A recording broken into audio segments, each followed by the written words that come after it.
to be here. So very glad to see everyone, and hopefully everybody can see the screen. This is how many of these have we done? It feels like we've done, is this the fifth? It feels like the fourth or the fifth. The fourth.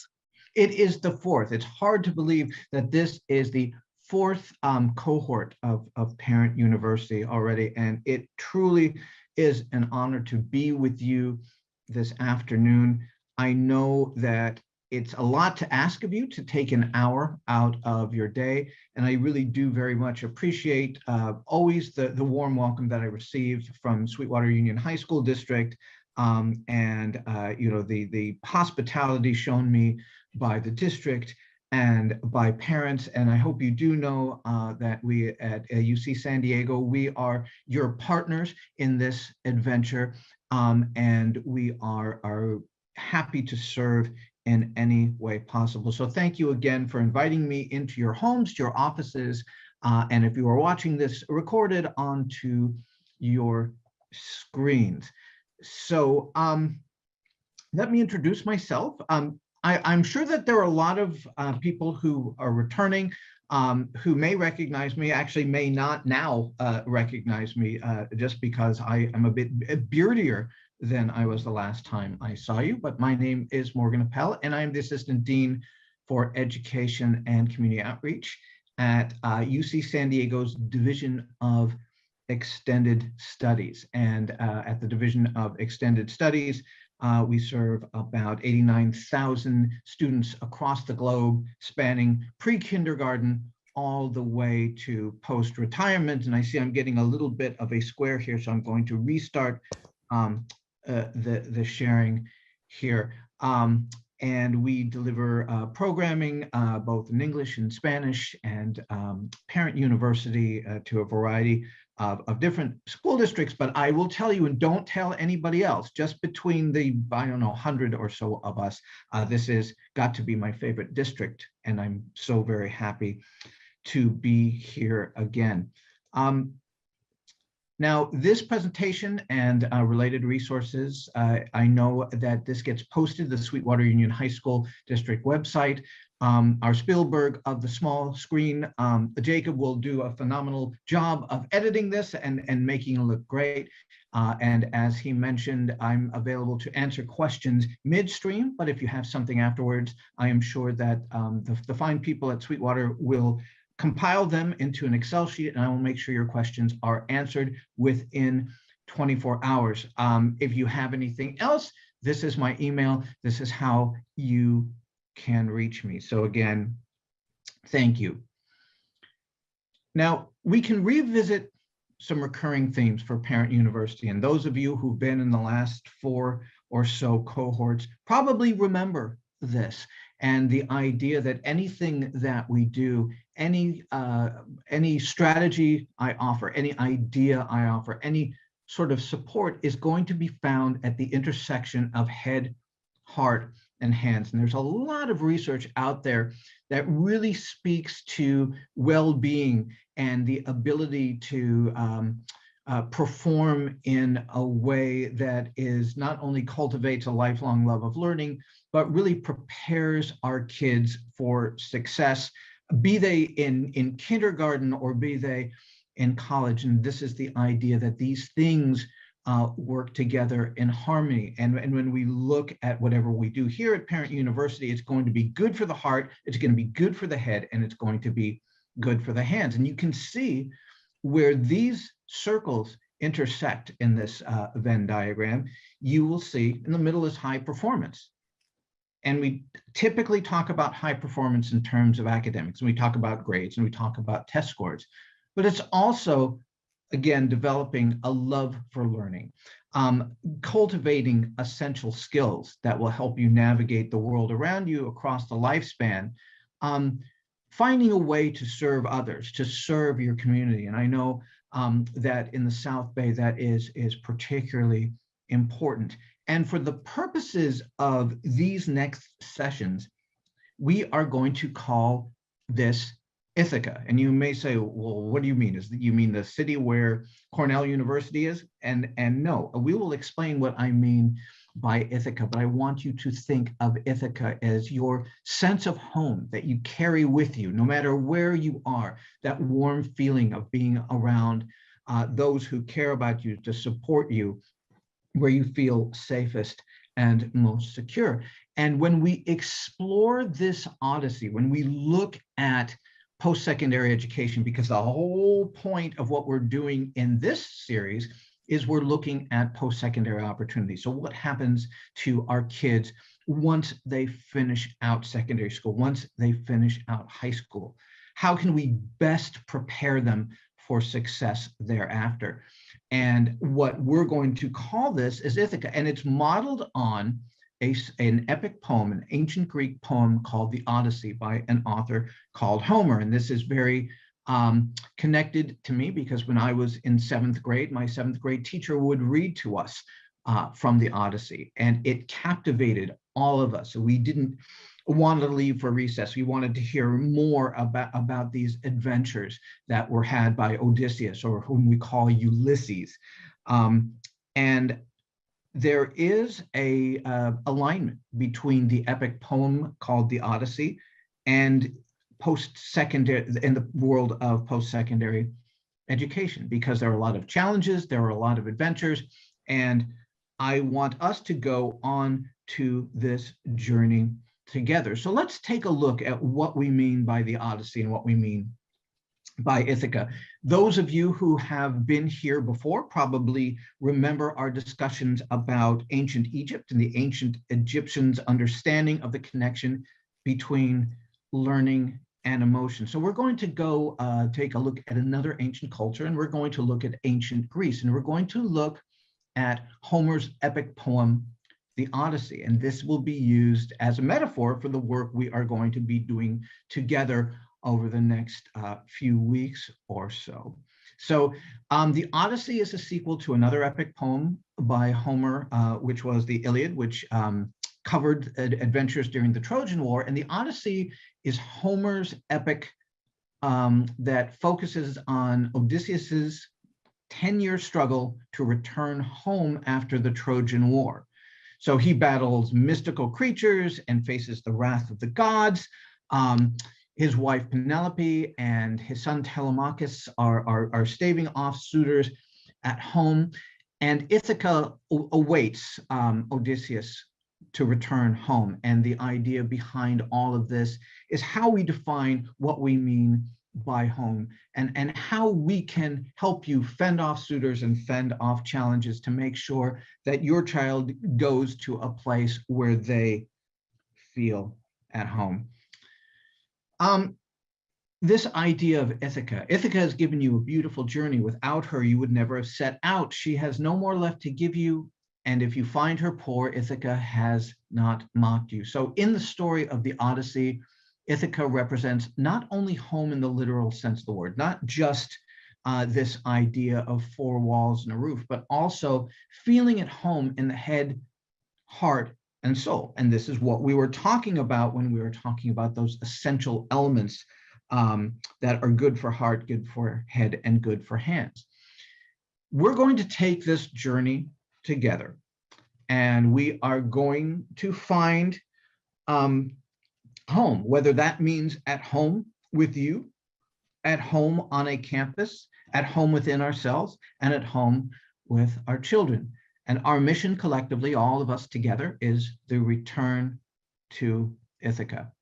So what does the journey look like? So I want to give you sort of a sense. I want to give you the map, the landscape of what we will be looking at.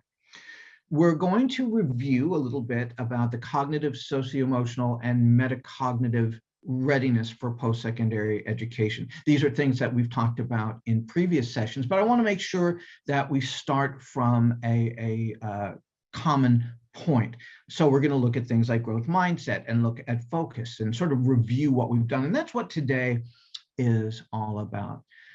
In our next sessions, we're going to look at the different types of post-secondary opportunities and goodness of fit. When I was a kid, my parents, who were both professors, had a very singular idea of what goodness of fit looked like, and that meant that I had to fit in wherever they wanted me to go. But now the world is very much different, and we can look at socio-emotional readiness and metacognitive readiness and say, okay, where do our kids best fit, and how do they chart a course forward? We're going to look at a lot of practical things, going to colleges, different types of colleges.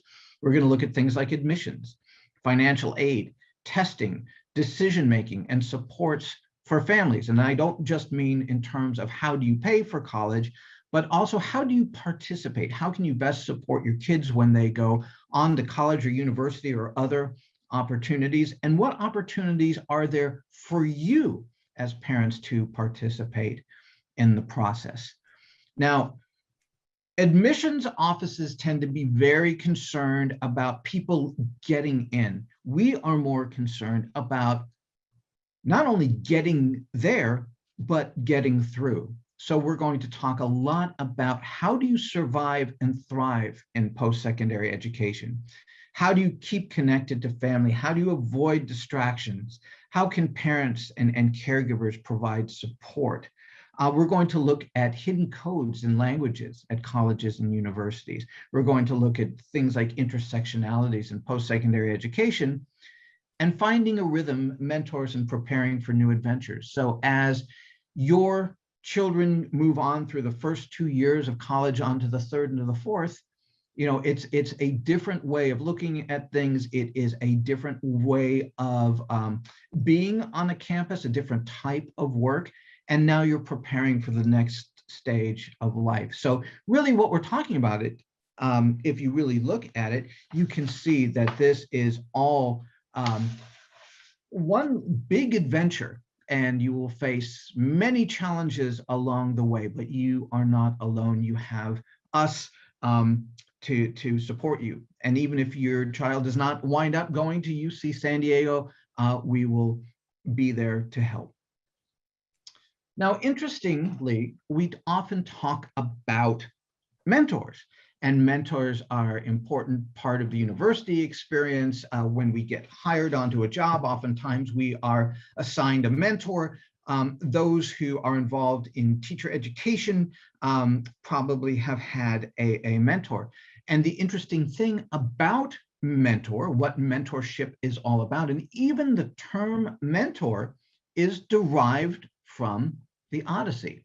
Now, mentor in the Odyssey was a friend of the hero Odysseus.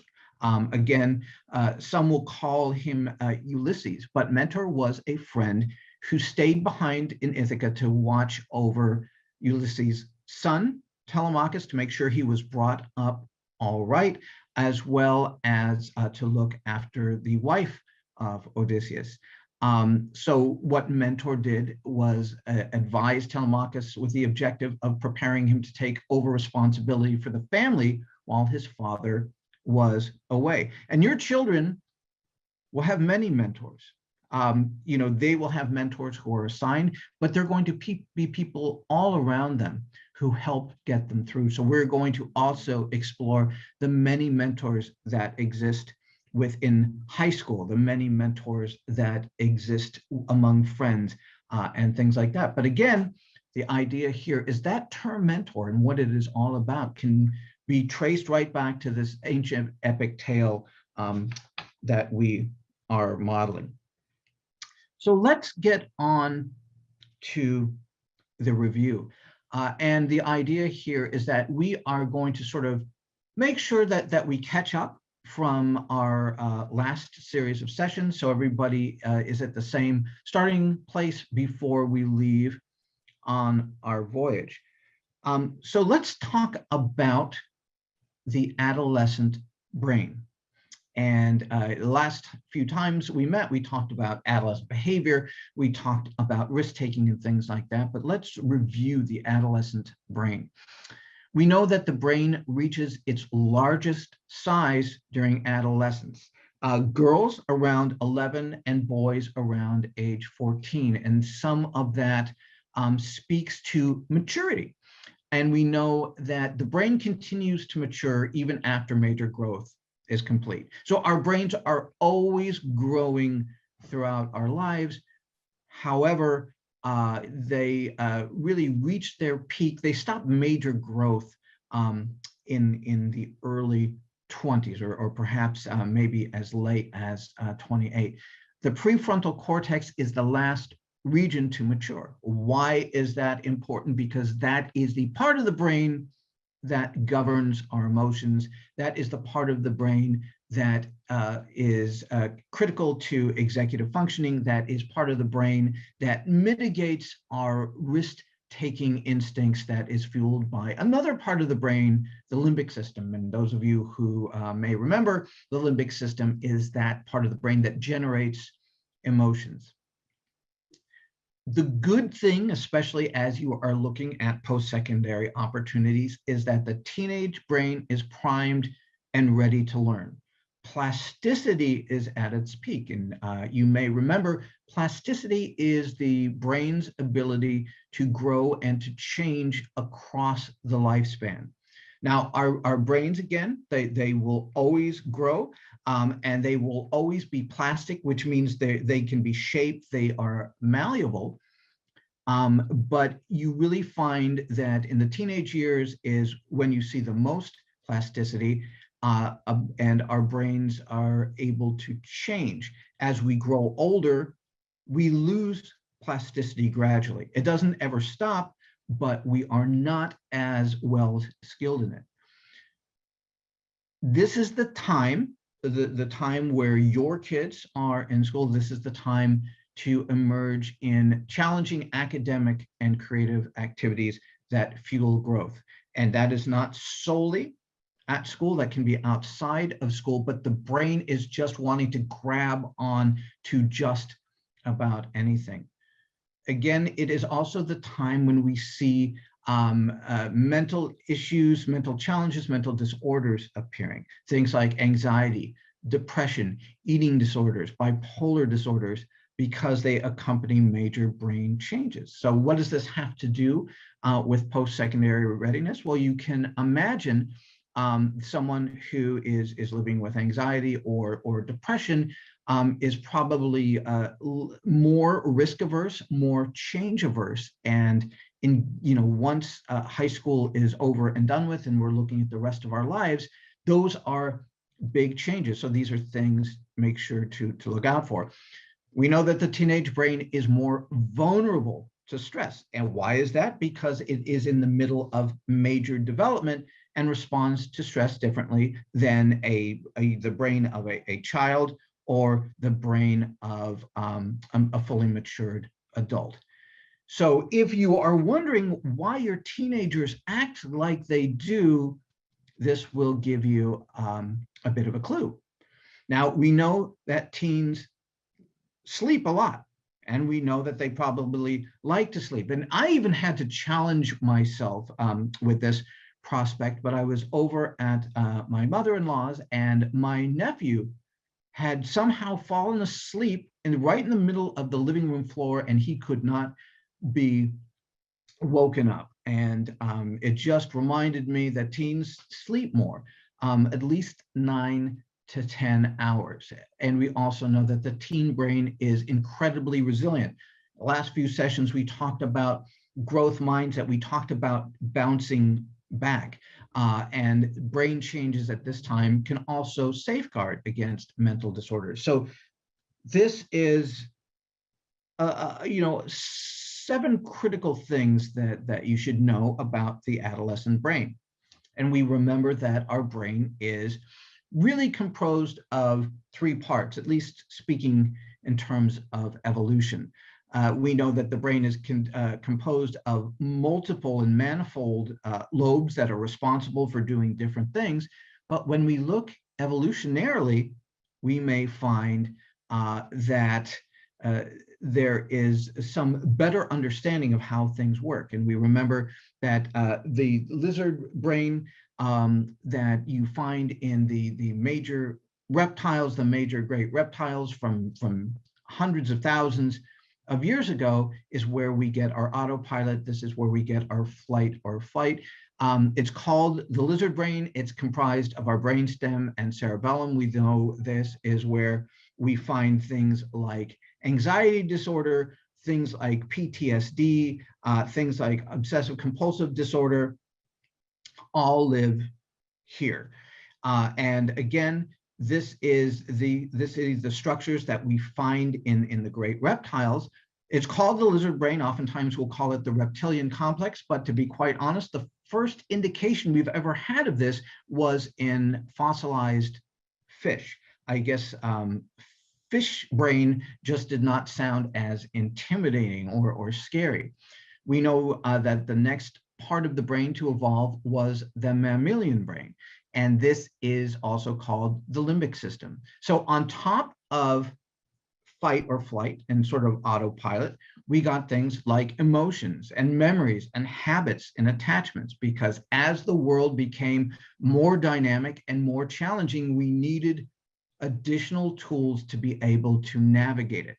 And we know that the brain is set up for one purpose and one purpose alone.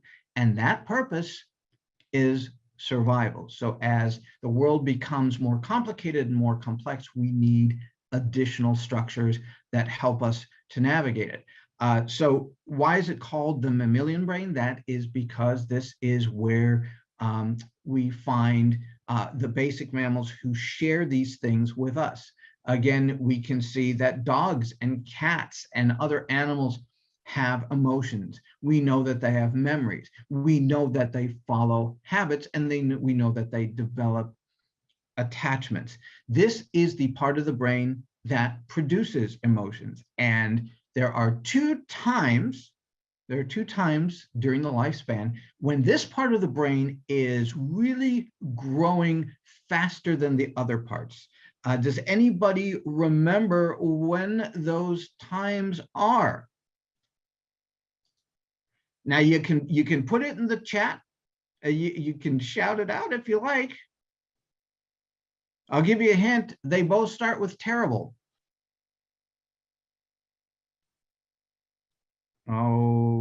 Okay, hold on. Teens, hey, whoa, okay. All right, I've got I got Veronica, I got Anna, I've got you, and you are all right.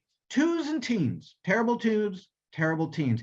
And you may see that they act quite a bit like one another, because this is the point in our lives at which the part of the brain that produces emotions is growing a lot more quickly than the part of the brain that controls emotions. And we believe that this levels out, coinciding with the stoppage of major growth of the brain into our mid to late 20s. But this will also explain perhaps why the brain is primed for learning, why the brain is primed for risk-taking.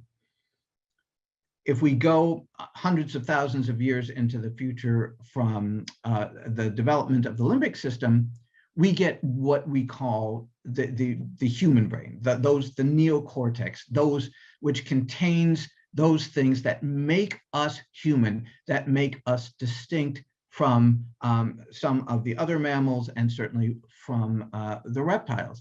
And this is language, abstract thought, imagination, consciousness, self-awareness, reasoning, and rationalizing. Now, you may say, okay, well, I know that when my dog is bad and misbehaves, I can see that he's sorry. Well, that he may look sorry, he may look apologetic, he may look forlorn, but what the dog is doing is really reacting to you. So if your dog is, sits on the couch and rips up all the pillows and you chastise him for it, he's not thinking, wow, I know this was an expensive couch, but I couldn't reach the TV, I got frustrated, I didn't know how to reach you, I can't dial the phone. So he's not going through a rationalizing process. He is reacting how you react to him. And we know that this is the same with the emotional development through the lifespan. So when you are upset with a toddler, they are reacting to the way you are acting to them versus going through a series of rationalizing or reasoning. So if You have a toddler who is embarrassing you in the store, and you are there saying, you know, the way you're behaving, everybody's staring at us, you know, you should not behave like that, and you need to learn a lesson. They're not going through that process with you. But again, it's important to remember that the brain, evolutionarily speaking, has 3 parts, and we rely on all of these parts all of the time. We know that the ancient Egyptians made the connection between emotion and learning. That is the limbic system. We also know that every learning activity in some way, shape, or form triggers the survival mechanism. That is the lizard brain. And again, as we go deeper into the brain, the rule is as we go deeper into the brain, the more primitive the structure. All right. Now, we also spoke a lot about the neuroscience of learning. So how do we learn? And the idea here is that in our brains, we have 100 billion nerve endings that process sensory information. Generally, 5 senses, sight, touch, smell, hearing, and taste. And we use all of those senses to learn and to make things whole in a place in our brains called the parietal lobe. And we're always processing sensory information. So when we talk about something like multi-sensory teaching, when teachers talk about that, really what they're talking about is engaging all of the senses. And when we are engaged in active learning, when we are focused and we are listening and we are attached to what we're learning, you will find that there are dendrites and fibers that bridge across, and they create something called a synapse. And what it is in practical terms, it is creating a neural network or a pathway. And if you were in maybe the first series of brain compatible learning, I asked you about this. I asked you what it was, and everybody said it's a pen. And I said, how do you know? And they said, well, because it's a pen. And I said, well, just saying it's a pen doesn't mean it's a pen. How do you know it's a pen? And we went through the exercise about the sensory information that tells us. And we know that in our parietal lobes, we take all of the sensory information and we make it whole. And our brains do that, you know, millions of times per day.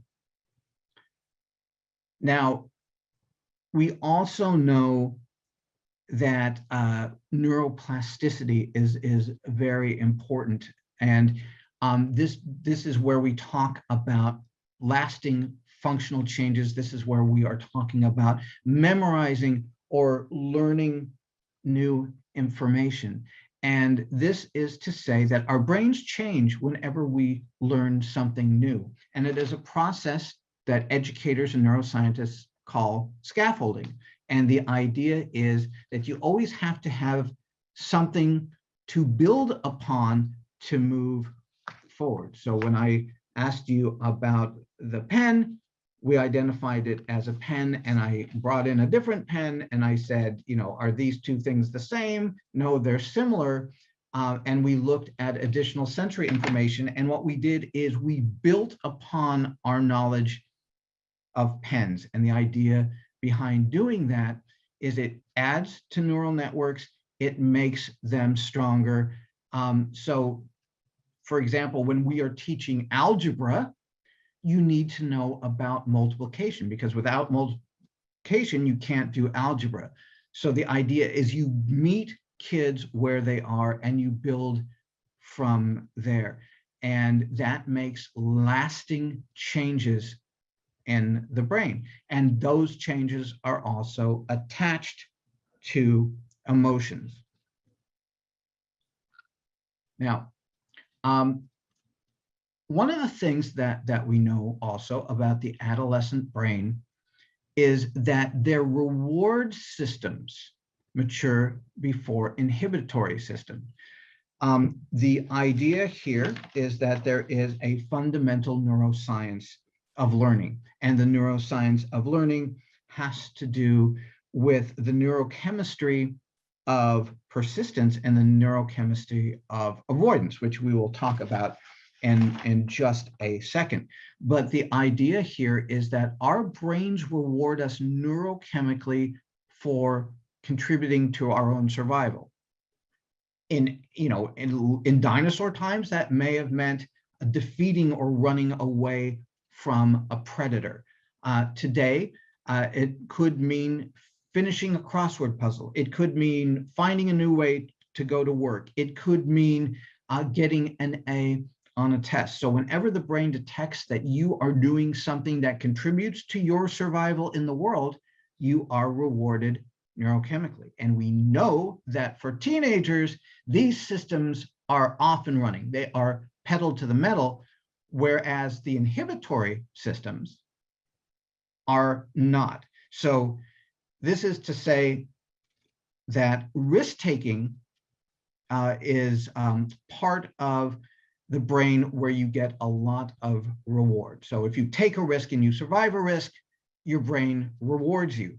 Now, for teenagers, at least for the teenage brain, they don't distinguish between the scope and scale of risk. So for teenagers, we could look at answering a question on a test out loud as a risk, and skating down the Coronado Bridge as a risk. The teenage brain does not make the distinction between those two things, and that's why they are less risk averse, perhaps, than adults or smaller kids. So again, how then do we attend to this risk-taking nature? Are there ways that we can channel to take the risks that produce the rewards that we want, but are not a threat to safety?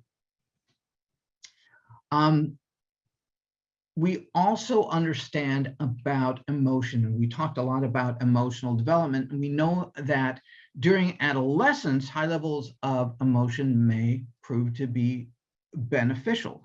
Emotions are the way that we connect with others, and this is a time during our lives when we are very much concerned about connecting with others, where we are concerned about perhaps becoming a little bit more independent from our family units, but we are seeking connection with friends and with peers. This also reinforces the idea that learning with emotion is the learning that sticks. And whenever a lot of emotion is attached to a learning experience, it is more likely to transition from sensory memory to short-term memory to long-term memory. And I can tell you in the post-secondary environment, there is a lot of learning with emotion. There is a lot of novelty and the brain adores novelty. When I talk about novelty, that means learning about something new or a new perspective on something that really the brain can attach to and glom onto. And again, we know that risky behavior taps into the same systems as rewards, irrespective of the type of risk taken. So again, as we look towards success in this post-secondary environment, we want to make sure that we can help our kids navigate distractions, risk-taking distractions, because this risk-taking behavior does not disappear entirely when one graduates from high school. Some might say that it actually becomes amplified during your freshman and sophomore years of college.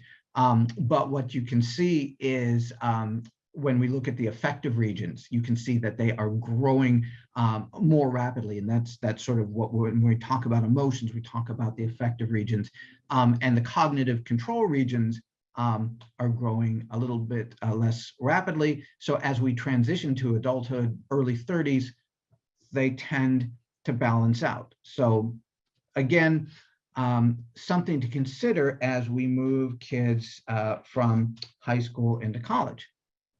What does not change? What remains consistent, what always remains the same, is that everything we're talking about, head, heart, and hands, the intersectionalities, what governs the level of success in doing any of these things really comes down to a very simple matter of neurochemistry. And we look at two types of neurochemistry. One is the neurochemistry of persistence. Again, we talk about the brain rewarding us neurochemically for doing things that contribute to our own survival.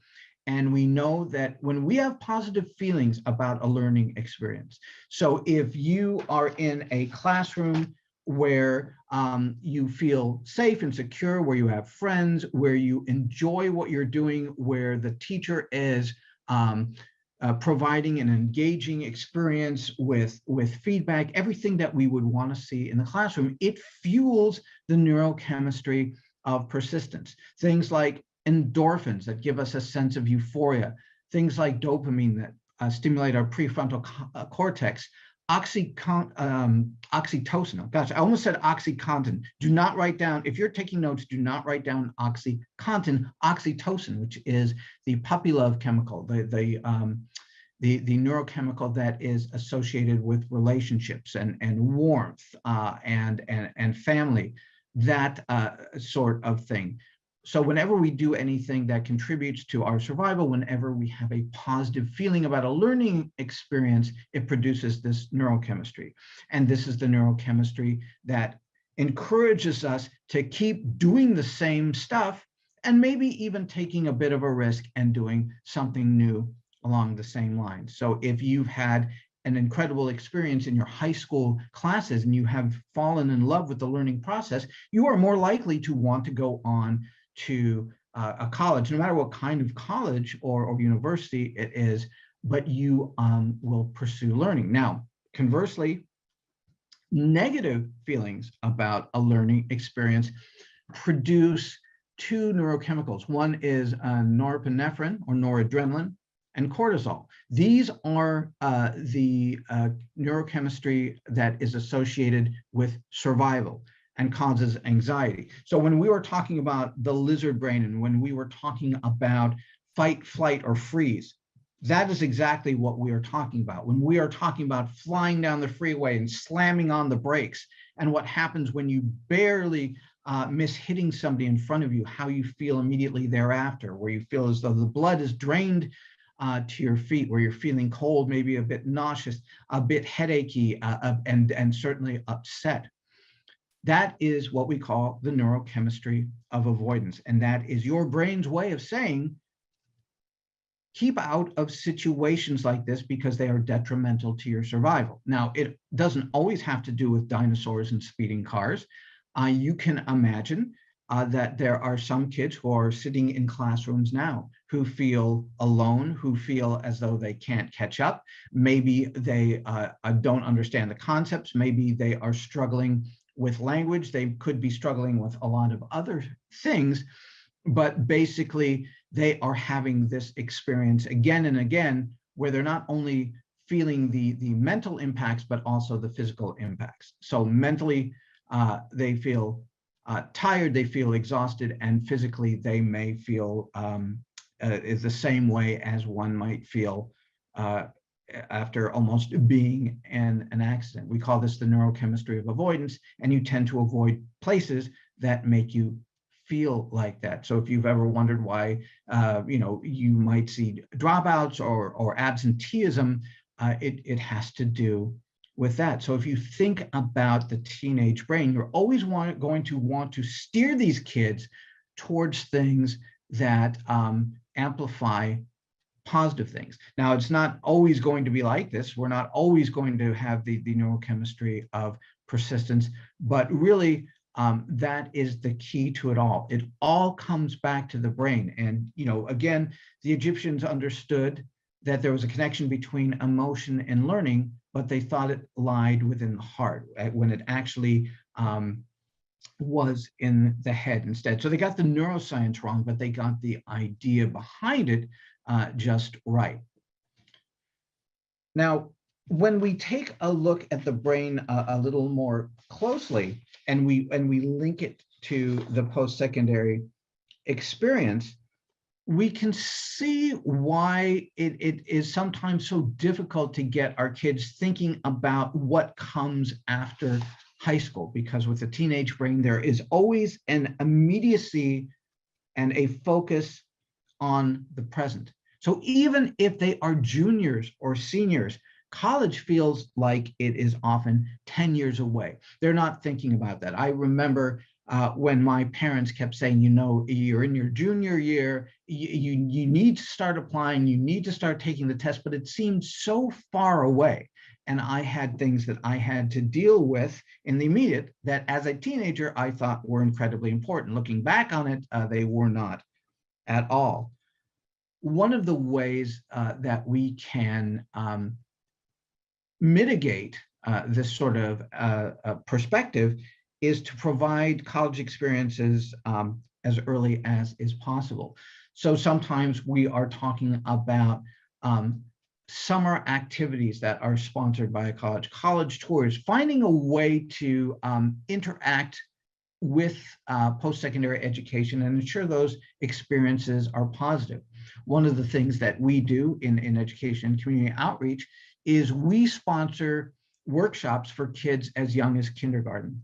So when they get to us, the idea is it feels like home. It feels like something they've been going towards all of their lives. College can be a major departure, and when we liken it to the Odyssey, you can imagine sailing across the seas, sometimes without a map.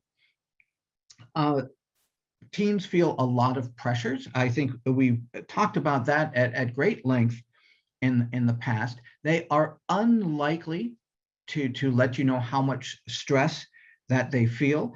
Some of the pressures, they are self-generated or may be a result of sort of a distorted thinking and an obsession with self.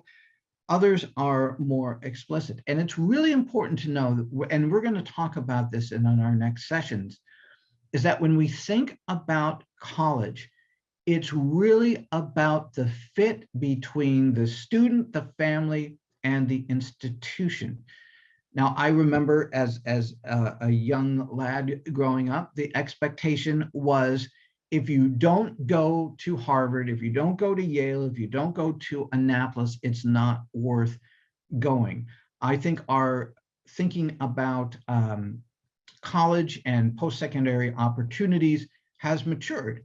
And not everybody has to go to college immediately after high school. There are a lot of different opportunities. There's certificates, there's gap years, all of these things that we will explore. But remember, what our responsibility is as educators and as parents is to be able to provide a sense of security and a sense of enthusiasm, a sense of peace of mind, or what in this context we have called Ithaca. Now, we also want to go over a bit stages of adolescence, because this is really where we start thinking about post-secondary opportunities. And it's important to know what sort of emotional development that you are seeing. And adolescence is really like the 1960s. You know, there's so much going on that you really have to break it into distinctive periods. So you look at early adolescence, you look at middle adolescence, and you look at late adolescence. And one of the things that we know about early adolescence is that it begins about age 10 and lasts until age 14. Girls will probably start earlier than do boys. And this is the onset of puberty and everything that goes along with it. Physical growth. Cognitively, we find that adolescents in this early period have a limited capacity for abstract thought. So they are looking at very concrete types of things, but their intellectual interests are expanding and they are becoming more important. They have a limited interest in the future. And when we talk about the future, we may be talking about a year away, we may be talking about 10 years away. But we are also talking about moral thinking and the development of morality that becomes deeper during early adolescence. This is probably the roughest period of adolescence. When we look at ages 15 through 17, we find that puberty is basically completed. Physical growth slows for females, but typically continues for males. This is the point at which we develop a growing capacity for abstract thought. And when you look at the kinds of classes that your kids are taking at this age, that also reflects it. This is the point at which the kids are setting long-term goals, and they're thinking very philosophically. They're trying to figure out where their fit in the world is, what the meaning of life is, but they're also trying to figure out what their lives are going to look like. You will see a lot of socio-emotional changes, increased self-involvement, which means they're inwardly focused, and an increased drive for independence. So it is this is a time where kids are really trying to find themselves and to think about the future. Now, as we go into young adulthood, we find physical development has just about stopped. We see a maturity in terms of rational thought, executive function, this idea of delaying gratification, more thought into planning for the future, and a firmer sense of identity. So you can see that if you work in parallel with these developmental stages in thinking about the future, it can match up quite nicely. You will also find more stability emotionally and continued striving for independence, but not in the same way. They're not quite as desperate for it as they had been in the past. Things that you will traditionally see, again, these are common behaviors: lying, primarily to avoid consequences; asserting independence by arguing; defiance, the same thing. Usually every adolescent will go through an awkward phase, and it's a very short time-bound phase where they don't feel like they fit in. They're very self-conscious. That's part of the brain's limbic system coming to terms with itself. You'll find them abandoning commitments without a whole lot of thought, moving towards friends, perhaps and away from family. There was a song as I was entering young adulthood called "Parents Just Don't Understand." And the best way to describe what I'm talking about is attitude. People, where your kids will have what can possibly best be depicted as attitude. They're always sort of rubbing up against you, always sort of waging war with you. A lot of impulsivity. This will happen traditionally more in early to mid adolescence as the limbic system is developing and our risk-taking centers are developing exponentially. Academic problems, and the reason for this is because for teenagers, the priorities tend to be social and finding themselves. So academics typically takes a back seat. Boundary testing through curfew violations, low impulse control. Anybody who's had a teenager in the house knows that the refrigerators are typically empty. So you see increase in appetite. That also has to do with physical growth. Short fuses that may be hormonal. Verbal aggression. Very concerned about physical appearance, much pickier than they used to be, perhaps. Sleeping longer and more soundly, we talked about that. Selfishness, low self-esteem in certain cases, a greater interest in privacy, at least keeping thoughts to themselves or away from you, and frequent changes in relationships. So again, this is the context. So as you are planning for the future, these are things to bear in mind. So when you come home with a number of pamphlets or ideas about what happens after graduation, if they don't immediately jump on board, this is part of the reason why.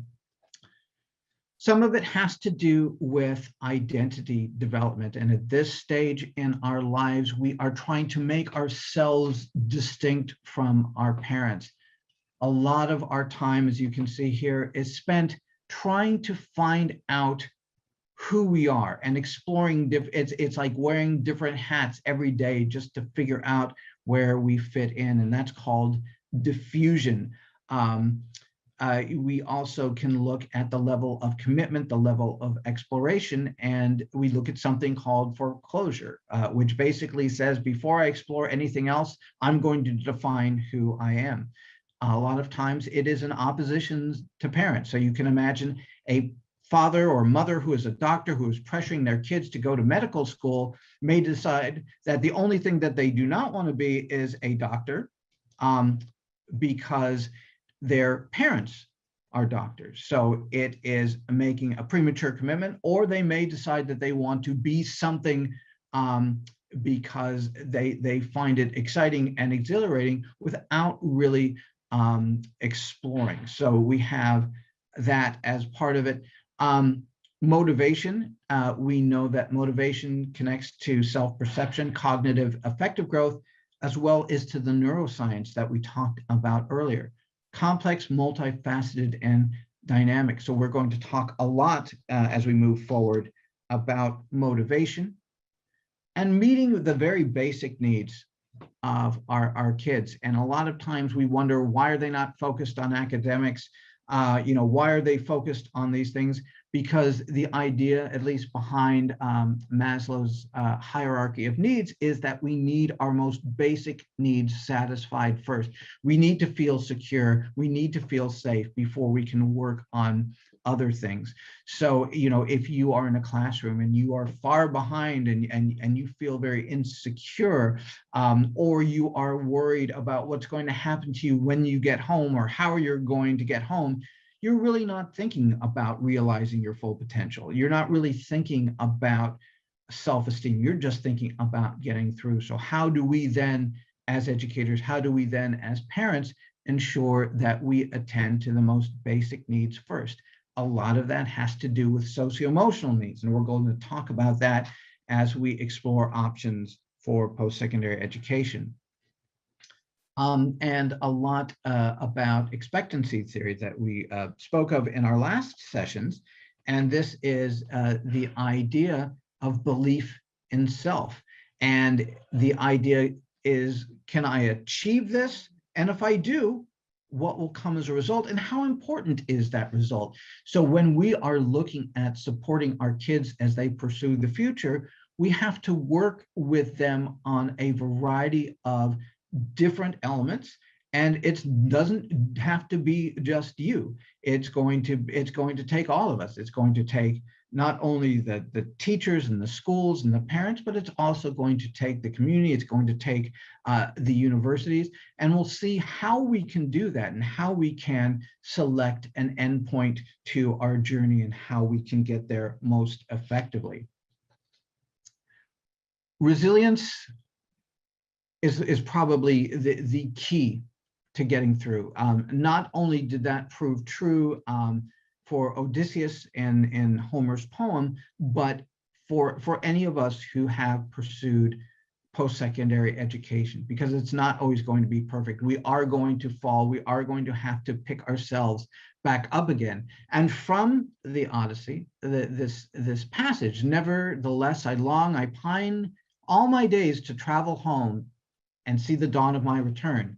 And if a God will wreck me yet again on the wine-dark sea, I can bear that too, with a spirit tempered to endure.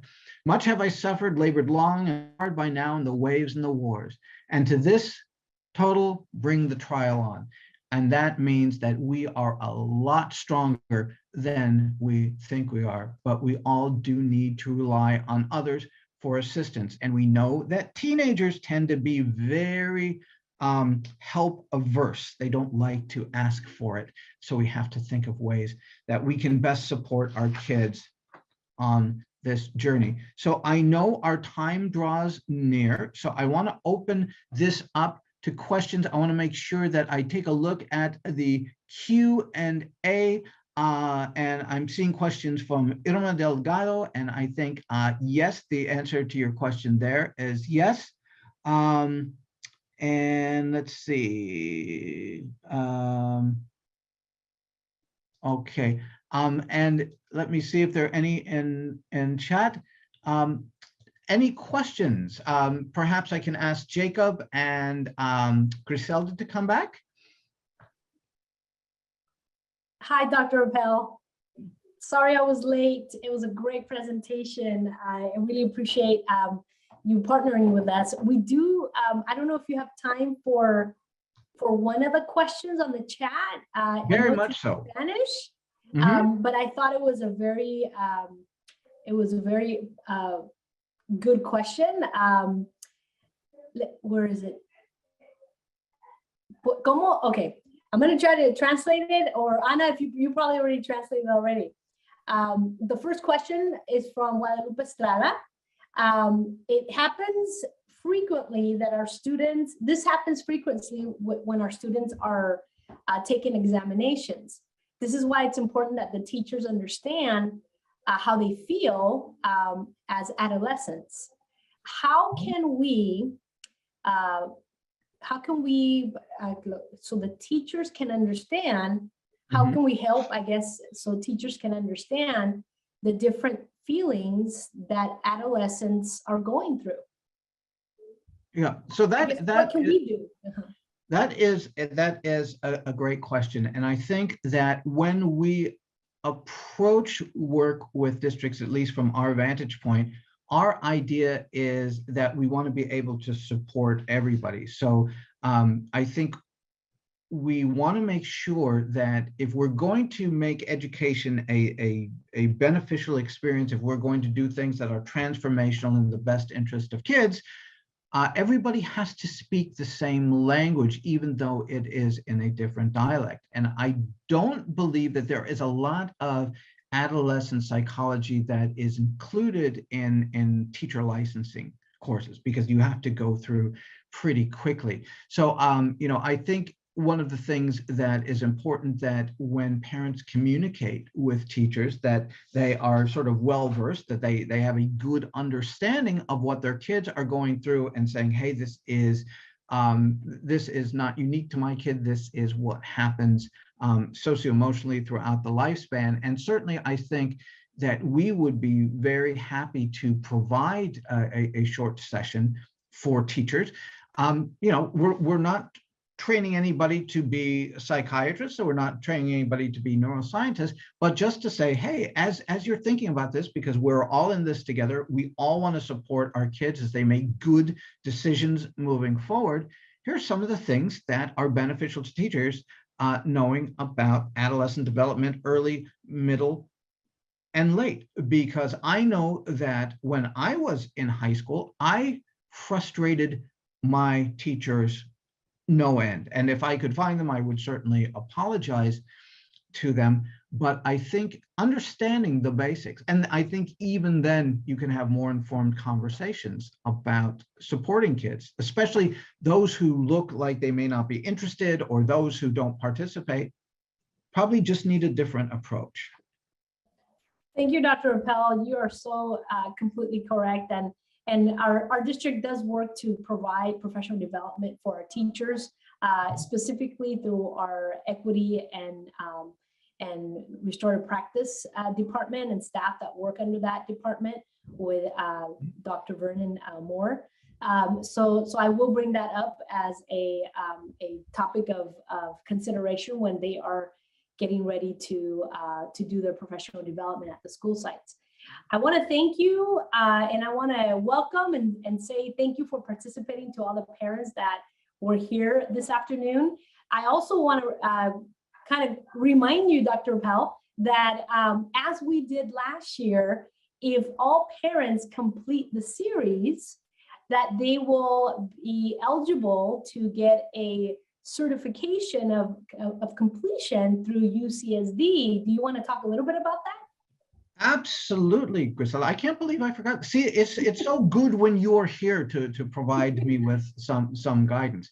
Yeah, so every parent, every caregiver who completes all of the workshops in the series. So I mean, you may be here watching it live. You may be watching a recording of it. Every parent who completes will receive a certificate of achievement from the university, and it is basically like a small diploma, and indicates that you have acquired proficiency in this area, and we distribute them at the end. And it would be lovely, it would be fantastic to have some kind of a celebration, a ceremony, because I think that I have only known all of our parents and caregivers through Zoom. I don't know if what they look like, beyond the shoulder. So it'd be great to be able to see people in person, but everybody will most definitely get a certificate.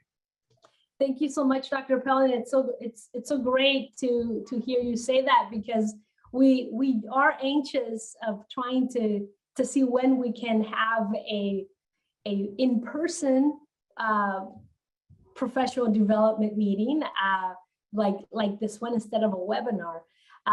It is, I think our parents have requested it, but of course we are putting safety first and foremost.